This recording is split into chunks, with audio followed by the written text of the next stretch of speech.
Doa yang Nabi ajar kepada Sayyidatina Fatimah. Ya Allah, tuan-tuan puan, doa ni sangatlah bagus. Balik ni tolong amal, catat-catat. Nabi ajak kepada Fatimah, Ya Hayyu Ya Qayyum, birahmatika astaghith, aslih li sya'ni kullahu, wa la takilni ila nafsi tarfata ain. Tapi Nabi pesan kepada Fatimah, jangan tinggal doa ni tuan-tuan puan. Apa dia? Ya Hayyu Ya Qayyum, wahai Allah, Tuhan yang maha hidup, Tuhan yang maha bersendiri. Apa lagi? Berdiri dengan sendiri. Birahmatika astaghith, dengan rahmatmu aku memohon pertolongan. Minta dengan Allah, rendahkan diri, ya Allah, aku minta pertolonganmu.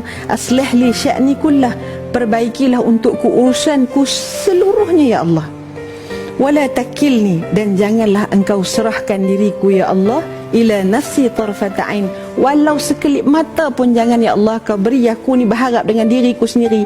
Aku yang urus, aku yang jaga anak aku yang memiliki cinta suami aku yang punya hartaku ini, ya Allah. Janganlah semua ini akhirnya menjadikan kita ini lupa kepada Allah Subhanahu Wa Taala. Jadi tuan-tuan puan, mudah-mudahan hidup yang kita pinta hari ini adalah hidup yang sedang diuruskan oleh Allah Subhanahu Wa Taala, sehingga tidak lagi datang kebimbangan, tidak lagi datang kerusingan. Yang datang hanyalah pengharapan hidup ini aku bertuhankan Allah Subhanahu Wa Taala.